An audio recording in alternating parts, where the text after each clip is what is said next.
اعوذ باللہ من الشیطان الرجیم بسم اللہ الرحمن الرحیم اللہم صلی علی محمد وعلی آل محمد کما صلیت علی ابراہیم وعلی آل ابراہیم انک حمید مجید اللہم بارک علی محمد وعلی آل محمد کما بارکت علی ابراہیم وعلی آل ابراہیم انک حمید مجید رب اشرح لی صدری ویسر لی امری واحلل عقدۃ من لسانی یفقہوا قولی ربنا زدنا علما یا مقلب القلوب ثبت قلبی علی دینک آمین۔ آج ہمارا موضوع ہے خواتین کا مسلمان خواتین کے کارنامے۔ تو مقصد دیکھیں، زندگی کا جو مقصد ہے نا وہ یہ ہے کہ ہر اللہ رب العزت کی بندگی۔ اصل میں تو ہم نے اس لیے دنیا میں آئے کہ اللہ نے کی عبادت کی جائے۔ اللہ تعالیٰ کا ارشاد ہے افحسبتم انما خلقناکم عبثا، یا تم یہ گمان کرتے کہ تم بے فائدہ پیدا کیے گئے ہو، وانکم الینا لا ترجعون، اور کیا تم ہماری طرف لوٹائے نہیں جاؤ گے۔ اور دوسری جگہ یہ ارشاد فرمایا وما خلقت الجن والانس الا لیعبدون، کہ ہم نے جنوں اور انسانوں کو پیدا کیا اپنی عبادت کی خاطر۔ ٹھیک ہے، تو گویا معلوم ہوا کہ ہم اس دنیا میں کچھ مدت کے لیے آئے ہیں اور مقصد اللہ رب العزت کو راضی کرنا ہے۔ اسی لیے فرمایا کہ ان الدنیا خلقت لکم وانتم خلقتم للآخرۃ، کہ یہ دنیا تمہارے لیے پیدا کی گئی اور تمہیں آخرت کے لیے پیدا کیا گیا۔ تو بات سیدھی سی ہے کہ اصل میں یہ تھوڑی دیر کی مدت ہے جس میں ہم نے اپنی اصل گھر جنت یا جہنم اس کے لیے تیاری کرنی ہے، اور سیکھنا ہم نے یہاں پہ یہ ہے دنیا میں کہ کیسے ہم اگلے جہان کے گھر کی تیاری کر سکیں۔ تو یہ ذمہ داری جو ہے نا آخرت کی تیاری، مطلب یہ مرد اور عورت دونوں نے انفرادی طور پر کرنی ہے۔ انفرادی طور پہ کیا کہ شروع میں جو ہمارا حساب کتاب ہوگا، یعنی کہ قبروں سے اٹھیں گے آگے سارے مرحلے سب انفرادی ہیں، الگ الگ ہیں۔ ہاں، اللہ نے دنیا میں ہمارے ساتھی بنائے جو خاندان قبیلہ ہم کہہ سکتے ہیں، اور کئی جو ہیں دین پہ چلنے والے ان کے ساتھی ان کے اہل خاندان والے ہوتے ہیں، کئیوں کے نہیں ہوتے، لیکن یہ دونوں مرد اور عورت دونوں کا راستہ ہے جو اس نے اپنے اصلی گھر تک کے لیے جتنا ٹائم اللہ نے ہمیں دیا اس میں محنت کرنی ہے۔ عورتوں میں عام طور پر یہ غلط فہمی پائی جاتی ہے کہ جو دین کی نسبت سے کام ہو رہے ہیں وہ صرف مردوں نے کرنے ہیں، عورتوں کی ذمہ داری صرف گھر کا ہے، گھر کا کام کرو، بچے پیدا کرو، اور بس یہی ہے۔ ٹھیک ہے، اچھا ٹھیک ہے، جس طرح مردوں کے لیے دین کا علم حاصل کرنا ضروری ہے اسی طرح سے عورتوں کے لیے بھی دین کا علم حاصل کرنا ضروری ہے۔ اصل چیز یہ ہے، کیونکہ ہمارا پلیٹ فارم خواتین ہے، ہم نے یہ دیکھنا ہے کہ خواتین نے کس طرح سے دین کی نسبت سے سمجھ لینی ہے۔ تو حدیث پاک ہے، آپ صلی اللہ علیہ وآلہ وسلم نے فرمایا طلب العلم فریضۃ علی کل مسلم مسلم و مسلمۃ، یعنی دین کا علم حاصل کرنا ہر مسلمان مرد اور عورت دونوں پر فرض ہے۔ اگر دین کا علم نہیں ہوگا تو انسان اس کے مطابق کیسے زندگی گزارے گا؟ ٹھیک ہے، تو چاہیے کیا دین کا علم حاصل کریں تاکہ ہمیں صحیح مقصد حیات پتہ ہو۔ دنیا کی تعلیم اگر زیادہ ہے اور دین کی بنیادی تعلیم بھی نہیں ہے تو پھر ہم خسارے میں ہیں۔ ایک مرتبہ ایک صحابیہ نے پوچھا کہ اے اللہ کے نبی صلی اللہ علیہ وآلہ وسلم، مرد لوگ تو ہم سے عبادت میں آگے نکل گئے کیونکہ وہ جنازے کی نماز بھی پڑھتے ہیں، جہاد میں بھی حصہ لیتے ہیں، مسجد میں جا کے جماعت کی نماز بھی پڑھتے ہیں، جبکہ عورتیں تو گھر کی چار دیواری میں رہتی ہیں، ہم نیکیوں کے اتنے بڑے کام نہیں کرتے۔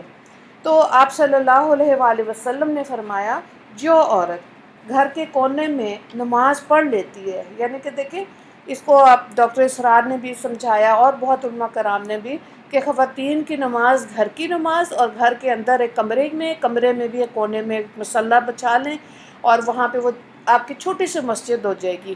ٹھیک ہے، وہاں اپنے ذکر اذکار کی کتابیں رکھ لیں، تسبیحات رکھ لیں، جتنی دیر آپ نے اس جگہ پہ بیٹھنا ہے اللہ کا ذکر کریں۔ ٹھیک ہے، تو اب ظاہر ہے اللہ رب العزت اس کو اس مرد کے برابر اجر عطا کریں گے جو مسجد میں جا کے تکبیر اولیٰ کے ساتھ با جماعت نماز پڑھے۔ اب دیکھیں کتنا زیادہ اجر ہے نا۔ پھر فرمایا کہ جو عورتیں اپنے بچے کی خاطر رات کو جاگتی ہیں ان کو اللہ رب العزت اس مرد مجاہد کے برابر اجر دیتے ہیں جو دشمن کی سرحد پر رات کو جا کر پہرا دیتا ہے۔ کتنا بڑا اجر ہے کہ رات کو جو مائیں جا کے بچوں کو دیکھ رہی ہوتی ہیں جہاد کرنے کے برابر ہے۔ پھر آپ دیکھیں کہ آدھا دین کیا چیز ہے کہ حافظ ابن قیم رحم اللہ کے مطابق صحابہ کرام کی تعداد 1,24,000 تھی، ٹھیک ہے۔ ان میں سے فقہا صحابہ یعنی کہ وہ صحابہ جن کو اللہ تعالیٰ نے دین میں زیادہ سمجھ بوجھ تفقہ عطا کیا تھا اور لوگ ان سے مسائل پوچھ کر اس پر عمل کرتے تھے، ان کی تعداد تھی 149، ٹھیک ہے۔ ان کے اب اس میں سے دیکھیں 149 میں سے بھی 14 صحابہ ایسے تھے کہ باقی لوگ ان کے کال کے آنے پر اپنے کال سے رجوع کر لیتے تھے کہ اگر یہ 14 جو فقہاء ہیں جنہوں نے اتنی محنت کی ہے اور باقی کے جو دین کی سمجھ لے رہے ہیں وہ اپنا کال واپس لے لیتے کہ نہیں انہوں نے یہ کہا، یعنی کہ 14 جو تھے اتنے مستند تھے، ٹھیک ہے۔ ان 14 شخصیات میں حضرت عائشہ صدیقہ رضی اللہ تعالیٰ عنہ کا نام بھی شامل ہے۔ گویا دین کا علم رکھنے والے چوٹی کے صحابہ میں حضرت عائشہ رضی اللہ تعالیٰ عنہ بھی شامل ہے۔ بڑے بڑے جید صحابہ رضی اللہ تعالیٰ عنہ پردے کے پیچھے بیٹھ کر امیر المومنین رضی اللہ تعالیٰ عنہ سے آپ صلی اللہ علیہ وآلہ وسلم کی ازواجی زندگی کے متعلق سوال پوچھتے تھے، اور آپ حضرت عائشہ رضی اللہ تعالیٰ عنہ ان کو دین کا علم سکھاتی تھی، حدیث کا۔ اور دیکھیں حضرت ابو ہریرہ رضی اللہ تعالیٰ عنہ کے بعد سب سے زیادہ جو روایات ہیں وہ حضرت عائشہ رضی اللہ تعالیٰ عنہ سے حدیث میں موجود ہیں۔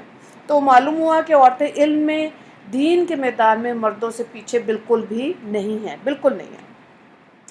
اچھا، بعض خوبیاں ایسی ہیں جن میں عورتیں مردوں سے بھی بازی لے گئی، مثلاً کہ امت محمدیہ صلی اللہ علیہ وآلہ وسلم میں لسان نبوت سے قرآن مجید سننے کی سعادت سب سے پہلے عورت نے حاصل کی، یعنی کہ آپ صلی اللہ علیہ وآلہ وسلم نے سب سے پہلے قرآن جس کو سنایا وہ حضرت خدیجہ رضی اللہ تعالیٰ عنہا تھی۔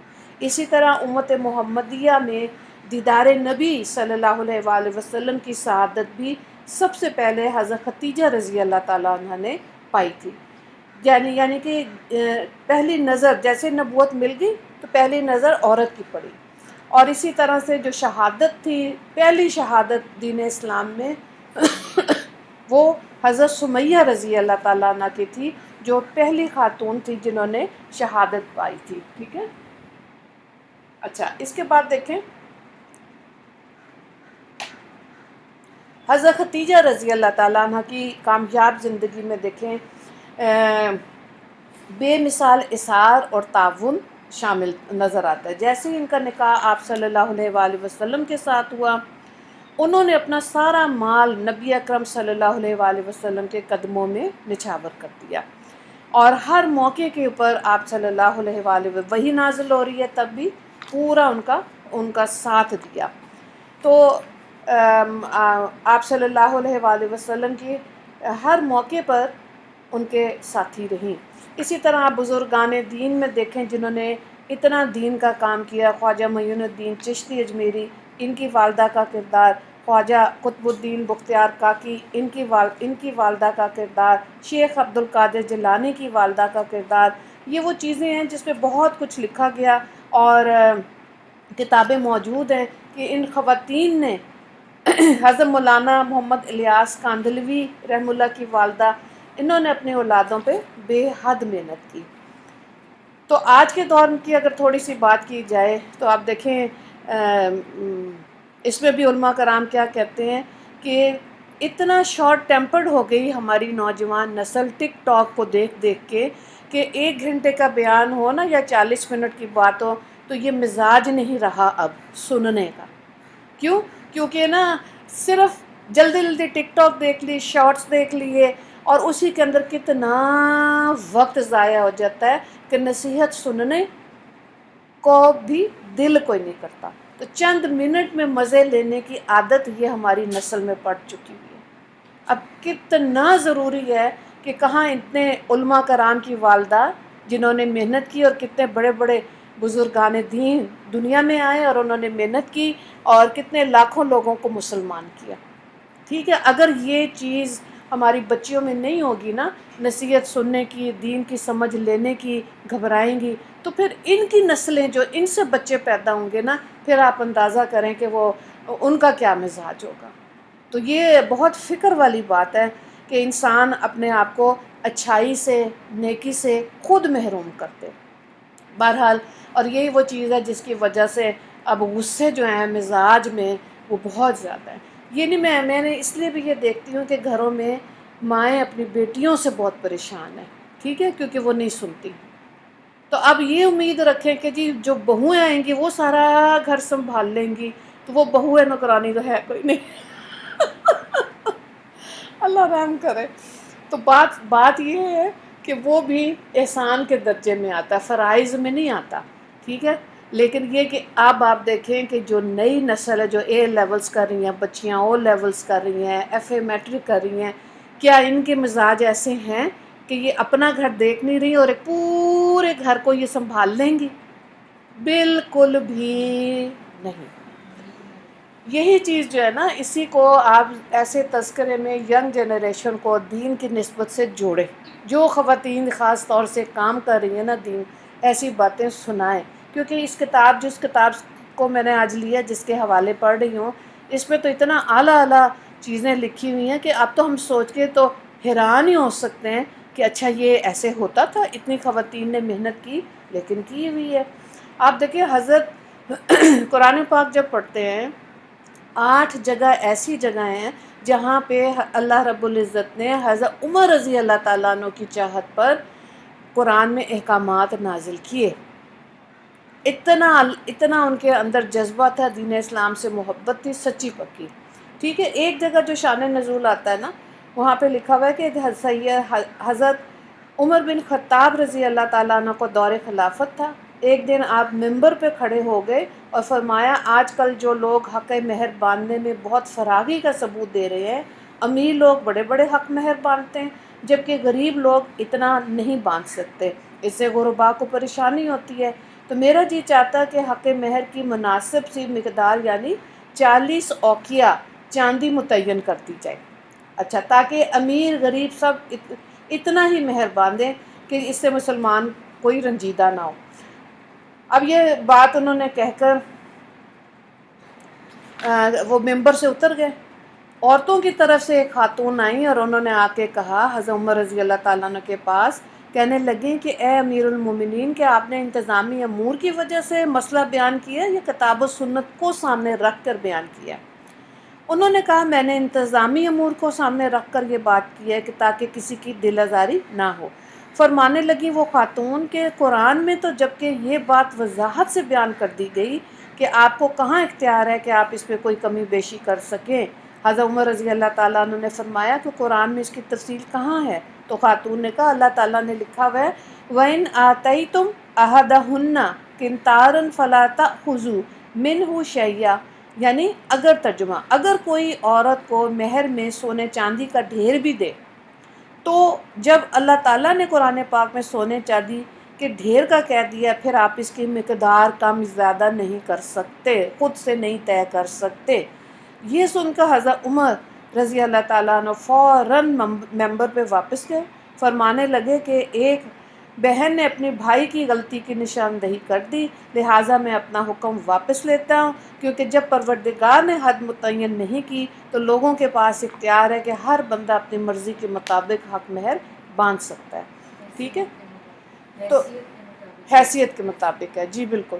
تو اب یہ دیکھیں اس میں ہاں یہ ضرور ہے کہ جو کم از کم ہے نا، وہ ابھی پچھلے کچھ مہینوں تک تو 5,000 تک تھا. ہو سکتا ہے جس حساب سے مہنگائی ہو رہی ہے اس میں سے پھر مفتی حضرات سے پوچھنا پڑے گا کہ کم از کم کیا ہے. کم از کم کی حد ہے، لیکن یہ ہے کہ زیادہ سے زیادہ کی کوئی قید نہیں ہے. تو جو اللہ نے جب کہہ دیا تو اس کے مطابق اس میں خود سے متعین نہیں کر سکتے، باندھ نہیں سکتے. جس مرد کی جتنی کمائی ہے اور ان کے خاندان میں جو پھوپھیوں کا نصاب ہوتا ہے گھر میں چل رہا ہوتا ہے، اس کے حساب سے حق مہر. نارملی کیا ہوتا ہے کہ ہم باقی ساری باتیں شادی بیاہ پہ طے کر لیتے، حق مہر کو تو ڈسکس کیا ہی نہیں جاتا، تو پھر کوشش کیا، حالانکہ اس کو بھی ڈسکس کرنا چاہیے، بچی کا حق ہے۔ اچھا، بہرحال کا بات کی طرف واپس آتے ہیں۔ دیکھیں، عورتوں میں تدریس کا آغاز حضرت عائشہ رضی اللہ تعالیٰ عنہا سے ہوا، بعد میں تابعات میں بڑے پیمانے پر یہ سلسلہ چل نکلا۔ چوتھی صدی تک تو خواتین نے گھروں کو ہی تعلیم تربیت کا مرکز بنایا، اور اس دوران خواتین کے علاوہ مرد علماء، فقہا اور صلحاء بھی اس سے علمی فیض حاصل کرتے تھے۔ وقت گزرنے کے ساتھ ساتھ جب مدارس بننے کا رواج پڑا تو نسوانی مدارس بھی قائم کیے گئے۔ پوری اسلامی تاریخ سے یہ بات واضح ہے کہ مسلم خواتین جو علم حاصل کرتی تھیں وہ فقط ان کی ذاتی دلچسپی یا چند اساتذہ تک محدود نہیں ہوتا تھا، وہ اپنے وقت کے بڑے بڑے پبلک مدارس میں رہ کر علم و حدیث بھی حاصل کرتی تھی۔ بہت سے مسودات اس بات پر شاہد ہیں کہ وہ طالبات کے روپ میں خواتین کے بڑے بڑے جامعات میں اپنی زندگی کا قیمتی حصہ حصول علم میں گزارتی تھی، اور ان میں سے بعض اپنی باقیہ زندگی معلمات کی حیثیت سے گزارتی تھی۔ اب آپ دیکھیں، اندلس کے اندر جب اس وقت ایک وقت کا جو بادشاہ تھا، اس نے چاہا کہ بیٹے کا نکاح کرے، تو اس نے کہا کہ نا پورے اندلس میں اعلان کر دیا، کیونکہ اس وقت بادشاہ نا اپنے محل کی بالکنی میں کھڑے ہو کر دیکھتے تھے اپنی رعایا کو، اور اس نے اعلان کیا کہ رات کو جس مجھے حافظ قرآن بچی چاہیے، جس گھر میں حافظ قرآن ہے تو اپنے گھر میں دیا جلا دے تاکہ میں اس بچی سے اپنے بیٹے کا نکاح کر دوں۔ اب رات کو جب وہ بیلکنی میں آیا تو دیکھ کے حیران رہ گیا، پورا اندلس روشن تھا، ہر گھر میں حافظ قرآن بچی موجود تھی، رشتہ لینا مشکل ہو گیا۔ ٹھیک ہے، اگلے دن اس نے کہا کہ ٹھیک ہے، اب جس کے گھر میں حافظ قرآن بھی ہے اور جس نے امام مالک کی موطا کتاب ہے پوری پڑھی ہوئی ہے، وہ بچی۔ اب جب رات کو وہ بالکنی میں دوبارہ آیا دوسرے دن، پھر بھی حیران ہو گیا کیونکہ پورا اندلس روشن تھا۔ اللہ اکبر! تو اب آپ دیکھیں، کیا آج ہم پوچھتے ہیں کہ بچی نے قرآن پڑھا ہوا کہ نہیں؟ کوئی نہیں، رشتے ہو رہے ہیں فٹافٹ کھٹا کھٹ، لیکن قرآن کے ساتھ بچی کا کیسا تعلق ہے، کتنا ہے، کوئی پوچھتا ہی نہیں ہے۔ تو ظاہر ہے پھر جو بچیاں ہیں اگر ان کی دنیا کی تعلیم اچھی ہے اور دین کی نسبت سے کمزور ہیں تو پھر ظاہر ہے غصے بھی پھر زیادہ جلدی آتے ہیں، تو گھر کا ماحول پرامن نہیں ہو سکتا۔ حالانکہ آپ دیکھیں کہ کتنا آسان ہے آج کے دور میں کووڈ کے بعد آن لائن قرآن کی کلاس کو پڑھنا۔ سب سے منیمم جو ہمارے پاس ہے نا کہ ہفتے میں ایک دن، بس ایک دن آپ قرآن کو پڑھیں، آپ کے پاس 6 دن ہے اپنا ہوم ورک کرنے کے لیے، جو ورک شیٹ ملتی ہے اس کے حساب سے آپ، مقصد یہ نہیں ہے کہ آپ نے ڈگری لینی ہے، سرٹیفکیٹ لینا ہے یا میڈل لینا ہے یا کوئی اور چیز، وہ بھی اس چیز کے ساتھ ہے۔ مقصد یہ ہوتا ہے کہ ایک ہفتہ پھر آپ اس رکوع کو دیکھیں، سوچیں، پڑھیں، ٹھیک ہے۔ اور اگر ہم اپنی بیٹیوں کو اس چیز کے ساتھ نہیں اٹیچ کریں گے تو یہ آپ یقین کریں کہ بہت گھبرائی ہوئی زندگیاں گزاریں گی۔ ہر وقت پیسہ تو ہم کرتے ہیں، کیا ہم مکمل دعا مانگتے ہیں کہ یا اللہ ہمیں رزق حلال کمانے کی، ہمارے مردوں کو، اور صحیح جگہ پر اس کو خرچ کرنے کی بھی توفیق عطا فرما؟ یہ مکمل دعا ہے نا۔ خرچ کرنا کیوں نہیں اللہ سے مانگتے کہ یا اللہ صحیح مصرف بھی ہمیں عطا فرما کہ ہم اس کو لگائیں کدھر جو اتنا کما رہے ہیں، اور آنے والے وقت میں یہ جو مڈل کلاس فیملی ہے نا، یہ ختم ہے، امیر تر، غریب تر ہے۔ کیوں؟ کیونکہ سود کی جو ہے نا اس کی وہ ہوا فضا میں تیز ہوتی جا رہی ہے، اس کی لین دین، سود کا لین دین، اور لوگوں کے پاس اتنے پرابلمز ہیں کہ وہ ان کو یہ لگتا ہی نہیں کہ ہم سود لے رہے ہیں۔ اور آنے والے 10 سال میں آپ دیکھیں جو واقعی میں دین کی سمجھ رکھتے ہیں کتنا مشکل ہے ان کے لیے رزق حلال کو کمانا، کیونکہ حدیث پاک ہے کہ جو لوگ نہیں بھی لیتے ہوں گے نا سود، وہ سود والی ہوا فضا میں سانس لے رہے ہوں گے۔ تو اللہ تعالیٰ رحم کرے۔ اس لیے یہ بہت ضروری ہے کہ ایسے تذکروں کو ڈھونڈا جائے، کیونکہ مجھے یہ یاد ہے قرآن کے ساتھ ساتھ ایک صفحہ رکوع قرآن پڑھ کے ہم لوگ جاتے تھے اپنے اسکول کالج، اس کے بعد پھر ہمیں وہ پڑھائی جاتی تھی بہشتی زیور، جس میں مسائل تھے نماز کے، وضو کے، ٹھیک ہے، مدرسے تو نہیں گئے، لیکن یہ کہ اس وقت والدہ کہتی تھی تھوڑی دیر کھولو، اور کوئی مسئلہ ہوتا تھا تو ماں سے ہم ڈسکس کرتے تھے۔ یہ چیزیں اب ختم ہو گئی ہیں، تو پاکی ناپاکی کی بنیادی چیز جو ہے نا بچیوں کے اندر، اس کا بھی فقدان نظر آتا ہے کہ طہارت کیسے کرنی ہے، پاک کیسے، غسل جنابت کیا ہے، وضو کو کس طرح اہتمام سے کرنا ہے، جگہ صاف ہونی چاہیے، بچے پیدا ہو رہے ہیں پیشاب کر رہے ہیں، جگہ صاف ہے یا نہیں ہے، نماز کہاں پڑھنی ہے، گدے پہ پیشاب کیا اس کو فوراً الٹا دیا، دوسری جگہ سو گئے اور وہ اس کے اندر ہی ہے، یہ سب چیزیں غلط ہیں۔ اگر یہ بچیوں کو نہیں بتائیں گے تو پھر یہاں تو یہ بات علماء کرام کی ہو رہی ہے نا، عالمہ خواتین کی ہو رہی ہے، گھر بھی گندے ہیں اور بچے بھی گندے ہیں، اپنا لباس بھی گندا ہے، تو پھر علم دین اسلام تو اندر راسخ ہو نہیں سکتا۔ تو اس کے لیے بہت ضروری ہے ایسے واقعات، جیسے ہم تھوڑا سا آج یہ لے کے بیٹھے ہیں، ایسی چیزیں، ایسی خواتین کا سب سے پہلا مدرسہ مغرب الاقصی کے شہر فاس میں 2245 ہجری میں قائم ہوا، جو آج بھی جامعہ قروین کے نام سے موجود ہے۔ اس کو ایک عابد، زاہد اور نیک دل عورت البنین فاطمہ بنت محمد بنت عبداللہ فہریہ نے تعمیر کروایا۔ اس نے زمین کی خرید کے لیے اپنے خاندانی وراثت کے مال سے قیمت ادا کی اور اس کا بہت خیال رکھا کہ اس میں کوئی مشکوک آمدنی شامل نہ ہو۔ اس نے اس کی بنیاد یکم رمضان کو رکھی اور اس کی بنیاد رکھنے سے لے کر تعمیر کے مکمل ہونے تک روزہ رکھا۔ دیکھیں ایسی خواتین ہیں جنہوں نے جو پاک مال تھا اس سے، اور جو اپنی جسمانی جو کیفیت تھی، کیا، روزہ رکھا اور پھر عبادت کی۔ یہ آج کے دور میں بھی ایسی خواتین بہت نظر آتی ہیں الحمدللہ، لیکن یہ چھپی ہوئی خواتین ہوتی ہیں، یہ سامنے نہیں آتی فرنٹ پہ، نہ ان کو کوئی داد لینے کا شوق ہوتا ہے، نہ کوئی بہت زیادہ اپنی واہ واہ سننے کا شوق ہوتا ہے، لیکن آج بھی خواتینیں قرآن کو حفظ کرنے کے بعد باقاعدہ احادیث کو حفظ کرتی ہیں۔ 1000 احادیث حفظ کر لی، بچے ان کے بھی پیدا ہو رہے ہیں، گھر ان کے بھی چل رہے ہیں، کھانا پینا بھی چل رہا ہے، لیکن ہماری طرح کا گھر نہیں رکھے کہ جھاڑ پونچھ کرنے کے لیے 1 گھنٹہ چاہیے، مختصر سا گھر جس کے اندر آپ نے رہنا ہے، اور مقصد کیا ہے، دین کی سمجھ لیں اور دوسروں تک علم کو پہنچائیں۔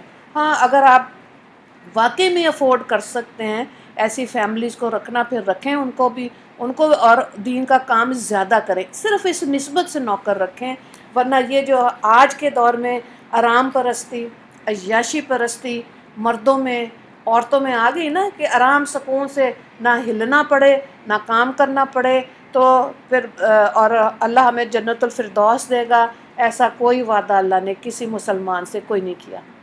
انسان کو جسم کی ساخت ہی مشقت پہ بنائی گئی ہے، جو انسان مرد اور عورت مشقت کر رہا ہے نا، وہی اس کا جسم بھی ٹھیک ہے، یعنی صحت، اور وہ دین کا نسبت سے اپنے آخرت کو، اپنے آخری گھر کو بھی سنوار رہی ہوگی وہ عورت۔ اس لیے یہ بہت ضروری ہے، یہ جو کام سے بھاگنے کا مزاج ہے نا، یہ اپنی بہو بیٹیوں کو بتائیں کہ پتر یہی تمہارے کام آنا ہے، ورنہ میرے سے پہلے تم بڈھے ہو جانا تم نے۔ اسی طرح دیکھیں ایک اور واقعہ، فخر النساء شہداء چھٹی صدی ہجری کی ایک بلند پایہ محدثہ اور کاتبہ تھیں۔ اپنے علم اور خوش نویسی اور خطیبانہ صلاحیتوں کی بنا پر فخر النساء کے لقب سے مشہور ہوئیں۔ خلیفہ متثنی بامراد عباسی نے ان کے فضل و کمال کو دیکھتے ہوئے ان کو بہت بڑی جاگیر عطا کی تھی، اور فخر النساء نے اس کی آمدنی سے دریائے دجلہ کے کنارے ایک عظیم الشان درسگاہ بنوائی، جس میں سینکڑوں طلبہ خواتین تعلیم حاصل کرتی اور ان کے اخراجات وہ خود برداشت کرتی تھی۔ تو بات یہی ہے کہ اگر مال پیسہ زیادہ ہے تو اس کو دیکھیں استعمال کدھر کرنا ہے، ٹھیک ہے۔ اگر استعمال نہیں نہ سمجھ آ رہا، اب یہ بھی تو عورتیں تھیں، سادہ زندگیاں گزاری، علم حاصل کیا اور اتنی بڑی بڑی درسگاہیں بنا کے چلی گئیں، جہاں سے رہتی دنیا تک ان کے لیے جتنی طالبات علم حاصل کر رہی ہوں گی تو ظاہر ہے صدقہ جاریہ بن گیا۔ تو ایسے اللہ سے توفیق مانگے کہ یا اللہ ہمیں صحیح معنی میں زندگی کا مقصد خیر و عافیت سے سمجھا دے، تاکہ ایک دن بھی ضائع نہ ہو۔ بی بی زینب بنت عبد الرحمن 1615 ہجری میں اپنے وقت کے نامی گرامی علماء سے سند فراغت حاصل کی تھی اور چوٹی کے علماء کے ہم پلہ تھی۔ ان کی تبر علمی کے متعارف وہ علماء اور فقہا بھی تھے جنہوں نے اپنے وقت کا امام کہا جاتا تھا۔ ان کو عباسی خلفۂ اجازت دے رکھی تھی کہ نہ صرف بغداد بلکہ عباسی سلطنت میں کہیں بھی اپنی درسگاہ قائم کریں اور فقہ کا درس دیا کریں۔ چنانچہ ان سے بے شمار لوگوں کو فائدہ پہنچا۔ ابن خلقان کتاب سے اس کو لکھا گیا یہ۔ تو اب آپ دیکھیں ایک اور واقعہ، شیخ علاء الدین حنفی فقیہ سمرقندی 539 ہجری مصنف تحفۃ الفقہاء کی صاحبزادی فاطمہ جلیل القدر فقیہ تھیں۔ ان کے شوہر شیخ علاء الدین قاسیانی نے تحفۃ الفقہاء جو کتاب اس کی شرح لکھی، البدایہ والثنایا۔ شرح کے لکھنے کے دوران شوہر سے کوئی غلطی ہو جاتی تو وہ اس کی تصحیح کرا دیتی۔ فتاوی پر فاطمہ، ان کے والد اور ان کے شوہر تینوں کا دستخط ہوتا تھا۔ فتویٰ جو آتا ہے نا دارالافتاء سے، اس میں جو مفتی جو فتویٰ دیتے ہیں ان کی مہر لگتی ہے اور ان کا سگنیچر ہوتا ہے۔ تو یہ فتویٰ جو ہے وہ مرد ہی دے سکتا ہے، لیکن یہ واقعہ سنانے کا مقصد یہ ہے کہ اس دور کی خواتین اتنا علم حاصل کرتی تھیں کہ فتویٰ دینے میں والد اور خاوند کا ساتھ بنتی تھی۔ ٹھیک ہے، تو آج تو ہمارے بنیادی جو مسائل ہیں خواتین کو وہ بھی نہیں پتہ۔ پھر دکھ ہوتا ہے کہ کیسے مسلمان زوال پذیر ہو رہے ہیں جب مسلمان بچیاں علم سے دور ہیں۔ امت الواحد ستیہ بنت قاضی حسین نے قرآن اور فقہ کو زبانی یاد کیا تھا اور فقہ شافعیہ میں کمال حاصل کیا۔ اپنے وقت میں اس سے زیادہ فقہ شافعیہ کو جاننے والا کوئی نہیں تھا۔ شیخ علی بن ابی ہریرہ کے ساتھ فتویٰ دیا کرتی تھیں۔ تو کہنے کا مطلب دیکھیں کہ اگر اتنی پڑھی لکھی خواتین تھیں اور اتنا ساتھ دے رہی تھیں تو گھریلو معاملات میں ہماری بچیوں کو، بہو بیٹیوں کا دین کی نسبت بہت ضروری ہے، بہت ضروری ہے۔ ورنہ پھر آپ دیکھیں آنے والی نسل جو ہے، ہاں انگلش کی تو یہ اور باقی تعلیم تو یہ لے لیں گے، لیکن جو بنیادی چیز ہے کہ ہاتھ دھونا ہے، سب سے زیادہ جو کمی محسوس ہوتی ہے وہ چھوٹے بچے بڑوں کا ادب کوئی نہیں ہے، کیونکہ مائیں کوئی نہیں سکھا رہی کہ گھر میں کوئی بزرگ بیٹھا ہے جاؤ جا کے اس سے دعا لے لو، اس کو سلام کر لو۔ یہ بچے جب جوان ہوتے ہیں گھر کے اندر دعائیں دینے والے موجود ہوتے ہیں، لیکن سارا دن کمائیں گے بغیر دعاؤں کے۔ ٹھیک ہے، یہ بہت ضروری ہے۔ اور اسی طرح سے گھروں کے جب آپ اپنی بچیوں کی تربیت کریں، ان چیزوں کو مد نظر رکھیں، حق بات کہیں۔ بے شک بچوں کو اچھی لگ رہی ہے یا نہیں لگ رہی، حق بات جب تک نہیں کہیں گے تو پھر ظاہر ہے آپ بچوں کے ساتھ ناانصافی کر رہے ہیں۔ اس لیے جو چیز صحیح ہے نا، جو اللہ کا حکم ہے یہی اپنے آپ کو بتائیں، اپنے بہو بیٹیوں کو، اسٹوڈنٹس ہیں جو خواتین تبلیغ کا کام کر رہی ہیں کہ امر بالمعروف نہی عن المنکر کی جو بات آ رہی ہے، اگر اس کو نہیں کریں گے، ان سے ڈر کے رہیں گے یا ان سے یہ کہیں گے کہ چلو گھر کا ماحول خراب نہ ہو، کچھ بھی نہ کہو، تو پھر خسارہ پانے والے ہم خود ہیں۔ ٹھیک ہے، اس لیے اللہ کے حکم پہ آپ دیکھیں جو بات آپ اپنی بچیوں کو، اسٹوڈنٹس کو کہہ رہے ہیں وہ چیز اللہ کے حکم کے مطابق ہے تو ڈرنے کی ضرورت بالکل نہیں ہے۔ تھوڑی دیر کے لیے موڈ خراب ہوگا لیکن پھر کیا ہوگا، جلدی فوراً وہ بچی بھی سوچے گی، وہ اسٹوڈنٹ بھی سوچے گی، وہ طالبہ بھی سوچے گی کہ ہاں اگر مجھے یہ بات کہی گئی ہے تو یہ میرے مفاد میں ہے، میری آخرت کو ٹھیک کرنے کے لیے اس کا حکم ہمارے نبی صلی اللہ علیہ وآلہ وسلم نے دیا۔ تو اس طرح کی یہ بہت اچھی کتاب تھی خواتین اسلام کے کارنامے، اور اس میں بہت ڈیٹیل میں بہت ساری چیزیں ہیں، لیکن یہ کہ عوام الناس میں اس کے یہ کتاب سمجھ ہی نہیں آئے گی، اس لیے مجھے دکھ ہے۔ لیکن بڑا اچھا مواد ہے، آج کے دور میں بھی جو مدارس قائم ہیں یا آن لائن کلاسز ہو رہی ہیں، تو ایٹ لیسٹ اگر حدیث نہیں پڑھنی، فقہ کو نہیں سمجھنا تو قرآن کو تو سمجھے نا۔ ہماری بچیاں قرآن کو تو ایک دفعہ پڑھیں، اس کا لفظی ترجمہ پڑھیں، اس کی تفسیر کو دیکھیں کہ آیت کیسے اس کا شان نزول کیا ہے، تاکہ آگے آنے والے وقت میں ہی بے شک بہت اچھے اچھے اسکول لے لیں، لیکن آپ یہ دیکھ لیں، مجھے افسوس اس لیے بھی ہوتا ہے کہ بہت مہنگے اسکولوں میں بچوں کو ڈالنے کے باوجود تربیت سے بچے، ہمارے مسلمان بچے تربیت سے خالی ہوتے جا رہے ہیں، اور یہ لمحہ فکری ہے جس کے لیے تھوڑی سی ایفرٹ انشاءاللہ جو اسکول کے پوائنٹ آف ویو سے بھی ہے، اپنے اپنے گھر میں آپ دیکھیں، باہر کے ملکوں میں ہوم اسکولنگ کا بہت زیادہ رواج ہے، لیکن ہمارے ہاں یہ سمجھ ہے ہی نہیں کہ کیسے ہوم اسکولنگ کیا. مائیں یہی چاہتی ہیں کہ بچے کسی نہ کسی طرح فٹافٹ اسکول چلے جائیں، 2.5 سال کا بچہ بھی چلا جائے، ذرا میں سو لوں، ذرا میری نیند پوری ہو جائے. تو 2.5 3 کے بچے جو ہیں اسکولوں کے حوالے ہیں، اور اب جس ٹیچر کے ہاتھ چڑھ گیا وہ بچہ تو بس اللہ ہی خیر کرے. ٹھیک ہے، تو ہوم اسکولنگ جو ہے نا، یہ 6 سال، آپ دیکھیں فن لینڈ ہے، جاپان ہے، یا یہودیوں کے بچے ہیں، یہ 6 سال سے پہلے بچہ اسکول نہیں بھیجتے، اور یہ جو فضول چیزیں ہیں نا، جنک فوڈ، یہ اپنے بچوں کو نہیں دیتے بالکل. یہ والے ان علاقوں میں نہیں دیتے. یہ ہمارے ہاں ہی رواج ہے، بچہ رو رہا ہے موبائل دے دو، بچہ رو رہا ہے جنک فوڈ دے دو، اور بس پھر سمجھتے ہیں کہ یہ وقت کا اسکالر ہوگا. نہیں، بالکل بھی نہیں. اس لیے تھوڑا سا اپنے اس چیز کو سوچیں ضرور، رات کو سونے سے پہلے اس چیز کو ضرور سوچا کریں کہ آج سارا دن کنسٹرکٹیو کیا گزارا، میں نے اپنے لیے کیا کیا، اپنے والدین کے لیے کوئی ایک کام کیا، خاوند کے بچے کا کوئی ایک کام کیا خالصتاً، اور پھر سوچیں اللہ اور اللہ کے نبی کا کوئی ایک کام کیا. جب یہ سوچنے کی عادت پڑے گی نا، تو پھر اگلا دن ہمت خود بخود اللہ تعالیٰ ڈالیں گے، کیونکہ سوچ میں آ گئی نا فکر. اس لیے تو اللہ تعالیٰ ہمیں صحیح معنی میں دین کی سمجھ عطا فرمائے، دین کا علم حاصل کرنے کا شوق اور عمل کرنے کی فکر عطا فرمائے. وآخر دعوانا ان الحمد للہ رب العالمین. اللہم اغفر للمسلمین والمسلمات والمؤمنین والمؤمنات. السلام علیکم ورحمۃ اللہ وبرکاتہ.